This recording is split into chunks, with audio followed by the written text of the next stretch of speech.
বিরতির পর আবারও স্বাগত। ফিরে এলাম সন্ধ্যার বাংলাদেশে। প্রধানমন্ত্রীর বিশেষ সহকারী মাহবুবুল হক শাকিল আর নেই, ইন্না লিল্লাহি ওয়া ইন্না ইলাইহি রাজিউন।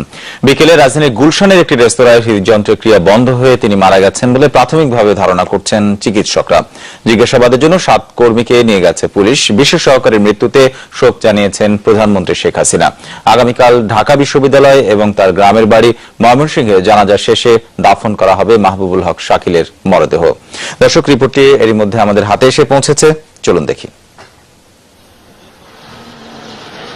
সোমবার সন্ধ্যা 7টার পর শাকিল এসেছিলেন জাপানিজ এই হোটেলে। সারা রাত অবস্থানের পর মঙ্গলবার বেলা 12টার দিকে তার অবস্থান করা কক্ষে কোনো সাড়া শব্দ না পেয়ে পরিবারের লোকজনকে খবর দেয় রেস্টুরেন্টের কর্তৃপক্ষ।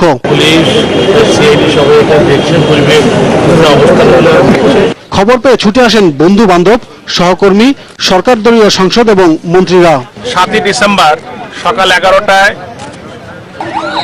আমাদের বিশ্ববিদ্যালয়, ঢাকা বিশ্ববিদ্যালয়ের মসজিদে জানাজার অনুষ্ঠান হবে। প্রথম জানাজা হবে।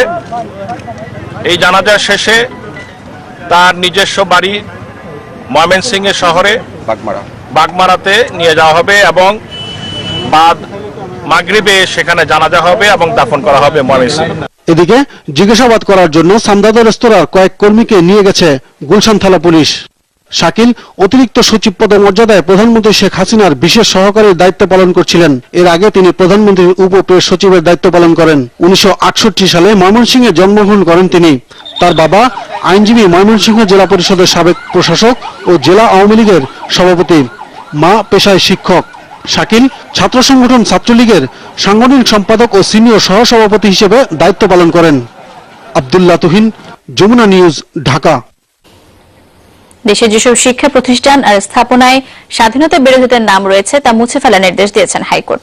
এই আদেশ বাস্তবায়ন করে 60 দিনের মধ্যে প্রতিবেদন দিতে বলা হয়েছে স্থানীয়